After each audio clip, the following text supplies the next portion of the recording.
Discovering who you are doesn't begin when the world applauds you. It doesn't happen when the noise is loud or the spotlight is shining. It begins in stillness, in the quiet moments, those seconds when no one is watching, no one is listening, and no one is expecting. You meet the truest version of yourself. You see, we live in a world that's constantly moving, a world that screams louder, faster, more. And in that chaos, we start to lose ourselves. We start measuring our worth by our performance, our titles, our followers, and what others think of us. But none of that is you. That's the mask you wear to survive the world's expectations. To become your best self, you have to take off that mask. And that only happens in silence. When you sit with yourself, away from the distractions, something powerful begins to happen. You start to hear your inner voice, the voice that's been drowned out by fear, by comparison, by doubt. That voice is honest. It tells you what you've been running from. It reveals the wounds you've tried to cover with busyness. It gently reminds you of who you were before the world told you who you should be. Stillness isn't always comfortable. In fact, at first, it can feel like a confrontation. When you turn down the volume of life, you're left face to face with your thoughts, your regrets, your longings. But don't run, lean in. That's where the healing begins. That's where clarity lives. And that's where God begins to whisper, not in the storm, but in the still, small voice. In the quiet, you'll realize you are not your failures. You are not your past. You are not your insecurities. You are not your titles. You are a soul, handcrafted with intention, carrying potential the world hasn't even seen yet. But you'll never uncover that version of you if you're always running, always striving, always performing. Stillness invites you to rest in your identity, not in what you do, but in who you are. It teaches you that worth is not earned, it's remembered. It's in you already, placed there by a creator who sees beyond your scars. When you're still, you stop searching for validation in places that were never meant to hold it. You stop chasing approval that keeps moving the finish line. And slowly, you begin to trust yourself again. You learn to ask better questions, not what do people expect from me, but what feels true to me. Not how can I prove my worth, but what makes me come alive. That's how you begin to live from within instead of reacting to what's outside. And here's the truth. Until you know who you are in silence, the world will keep trying to tell you who to be.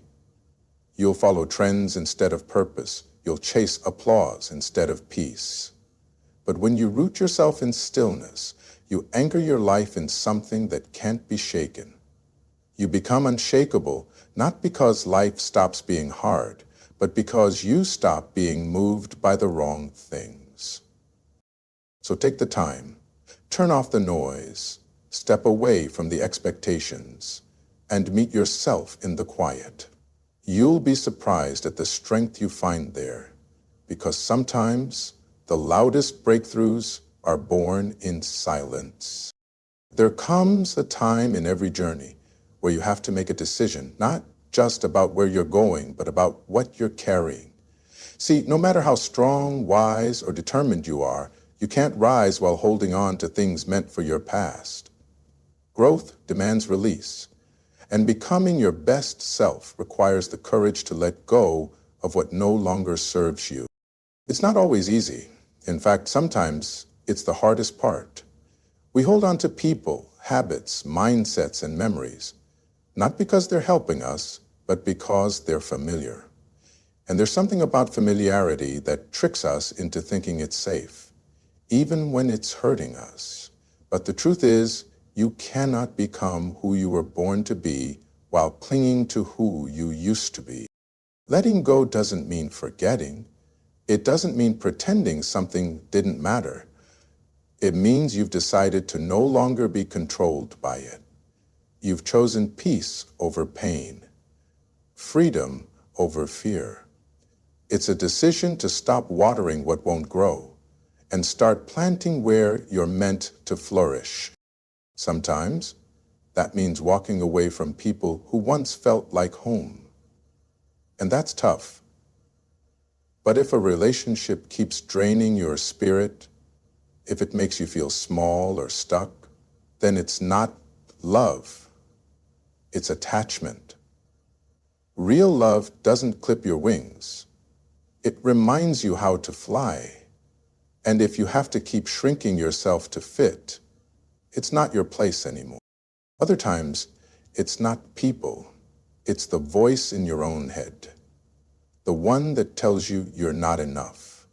The one that reminds you of every failure, every misstep, every wound. That voice, it's not truth. It's a leftover echo from a version of you that didn't know your worth yet. And it's time to silence it, to let it go. And then there are the habits, the things we do out of routine that quietly sabotage our potential. The scrolling, the self-comparison, the late-night overthinking, the numbing. You don't rise by accident. You rise by intention. And to do that, you have to let go of the habits that distract you from your purpose. But here's what no one tells you. When you let go of what weighs you down, it's not loss, it's liberation. You don't lose yourself in the process, you find yourself. You create space for something better, because everything you release makes room for what's meant to grow. It takes strength to look at something and say, this was part of my story, but it's not part of my future. It takes faith to open your hands and trust that what's ahead is greater than what's behind. But when you do, something shifts. You stop surviving and start becoming. You stop enduring and start evolving. And maybe you've been scared that if you let go, you'll be empty. But let me tell you, emptiness isn't the end. It's the beginning. It's the space where healing happens. It's where clarity walks in. It's where God fills what the world couldn't. So release the guilt, the shame, the fear, the old identities, the timelines you thought you had to follow. Breathe and trust this. What you let go of today might be the very thing that sets you free tomorrow. We all want to grow. We all want to become stronger, wiser, more fulfilled. But the part most people avoid, the part that really matters, is this. Growth and comfort do not live in the same place. You cannot become your best self without walking through some kind of discomfort. That's just how transformation works. It stretches you, it pushes you, it tests what you believe about yourself and about life. Discomfort has a way of revealing things that comfort hides. When everything is easy, it's tempting to stay the same. You get caught in patterns, routines, places that feel safe but keep you small. But discomfort, now that's where things start to shift. It wakes you up. It calls things out of you that you didn't even know were there. Courage, resilience, patience, grit. They don't come alive when life is simple. They show up when things are hard. Think about the moments in your life that changed you the most, the ones that shaped your character. Chances are, they weren't easy. They were painful. They were uncertain. You might have been knocked down, heartbroken, exhausted. But somewhere in the middle of that pain, you grew. You became someone you hadn't met before, not in spite of the discomfort, but because of it. And yet we spend so much time avoiding discomfort. We run from it. We numb it. We try to replace it with distractions. But when you do that, you're also running from your own potential. Discomfort is not the enemy. It's the invitation. It's life asking you, are you willing to change? Are you willing to go deeper? Are you willing to let go of the old so you can step into the new? It's in the gym of life where the soul gets stronger. You don't build muscle without some resistance. You don't grow in wisdom without walking through a few storms. And you don't find confidence without facing what scares you. It's all part of the process. You might feel like quitting when the road gets tough. That's natural. But hear this, just because it's uncomfortable doesn't mean it's wrong. Just because it's hard doesn't mean it's not working. Sometimes the breakthrough comes after the breakdown. Sometimes the door opens only after you've knocked 100 times. And sometimes the version of you you've been praying to become only emerges when the fire gets hot. So don't fear the struggle. Don't resent the challenge. Don't curse the stretch. Walk through it. Let it shape you. Let it teach you. Let it forge something deeper in you than comfort ever could. Because on the other side of that discomfort is someone you'll be proud to know, someone you were always meant to become. The path to your best self isn't paved in ease. It's built through trials, through discomfort, through the willingness to do what most won't, so you can live how most can't. Every moment of resistance, every step of faith, every uncomfortable decision, it's all preparing you, not just for success, but for significance. So lean in. Don't run from the fire. Walk through it. Because fire doesn't just burn, it purifies. And what you'll find on the other side is not just a stronger you, but a truer one. One of the hardest things to do in this life is wait. Especially when you're doing everything right. You're showing up, you're putting in the work, you're praying, you're trying, and yet the door still doesn't open. The breakthrough doesn't come. The healing feels far. The dream still looks out of reach. In those moments, it's tempting to believe you've been forgotten, that maybe you're not enough. But I want to tell you something. Delay is not denial. It's divine timing. And the timing you want is not always the timing you need. You see, we live in a world that celebrates speed. Everything's instant. Fast answers, fast results, fast success. But God doesn't move at the speed of the world. He moves at the speed of purpose. And sometimes that means he'll slow things down, not to punish you, but to prepare you. Think about it. If you got everything you prayed for the moment you asked, would you be ready to carry it? Would you know how to handle the responsibility, the influence, the pressure? Sometimes the delay is protection. Sometimes it's training. Sometimes it's grace in disguise. But in our limited view, we mistake the wait for being overlooked. We try to take matters into our own hands. We force what was never meant to be. And we end up tired, anxious, burnt out. Because rushing what's sacred always leads to regret. You can build something in your own timing, but it won't have the foundation to last. God's timing may stretch you, but it'll never fail you. In the silence, in the seasons of stillness, that's where character is built. That's where faith is forged. When nothing seems to be happening on the outside, everything is being refined on the inside. Patience, endurance, humility, trust. These are the qualities that prepare you for the blessing, and without them, the blessing becomes a burden.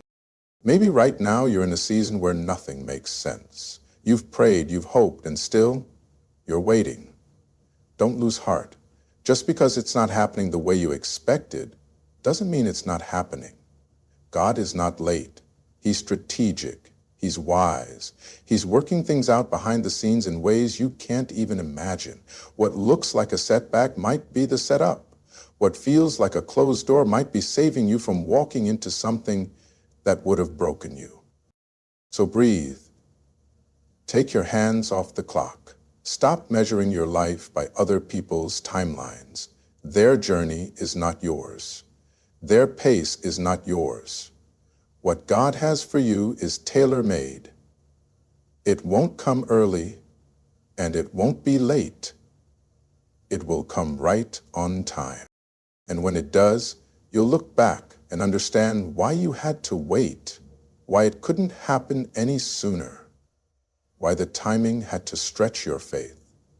Because the version of you who steps into the blessing won't be the same one who started the journey.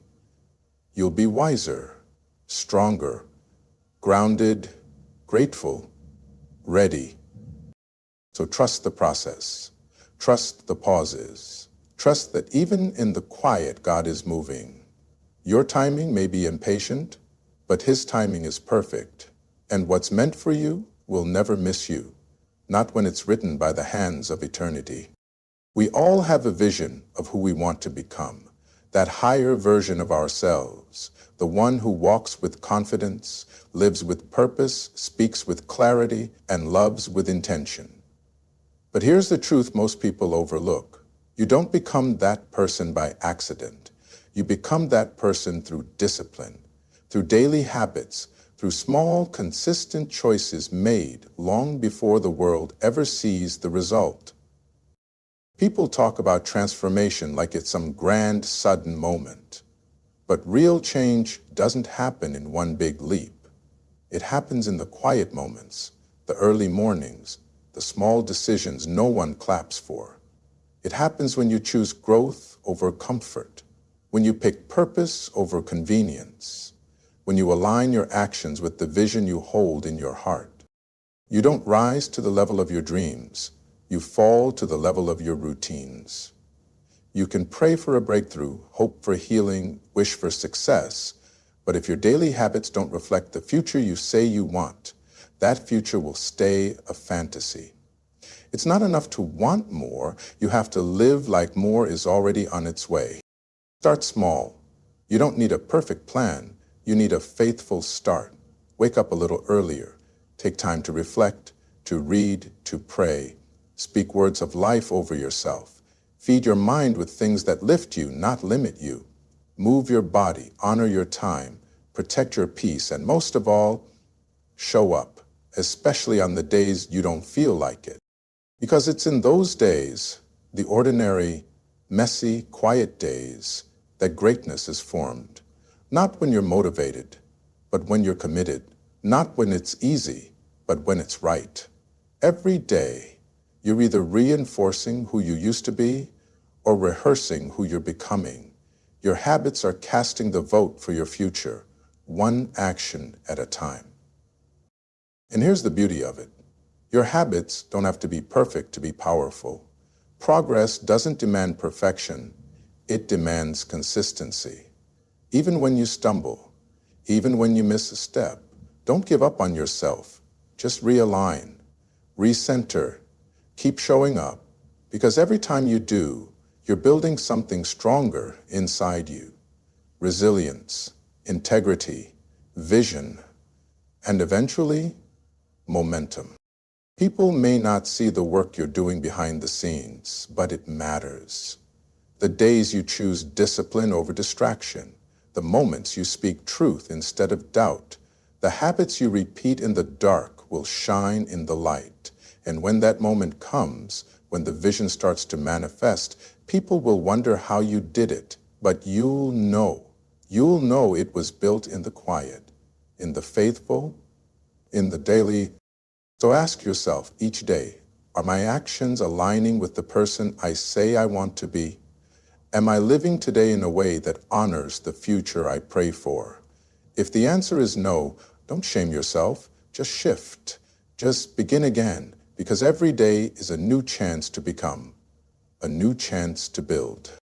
You don't need to wait for the perfect moment to change your life. The perfect moment is now. The real power is in your habits.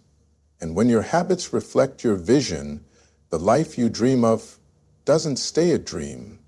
It becomes your reality. No one becomes their best self alone. As much as we talk about inner work, discipline, and faith, and they matter, there's another force just as powerful shaping your journey, the people you allow into your life.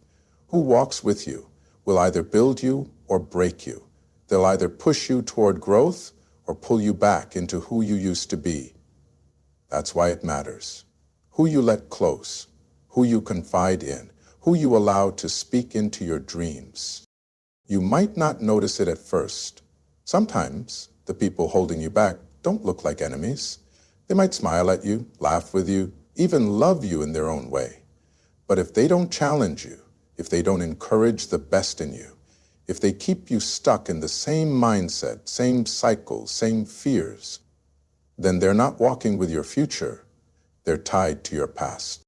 Surrounding yourself with growth-oriented people doesn't mean you look for perfect people. It means you find people committed to the journey, people who are hungry to become more, to live with purpose, to rise even when it's hard. These are the people who won't let you settle, the ones who won't clap for your comfort, but cheer for your calling. When you're around people like that, you start thinking differently. You start seeing possibilities where you once saw limitations. You start taking risks, not because you're fearless, but because you're supported. Growth-oriented people remind you that failure isn't final, that trying again isn't weakness, it's wisdom.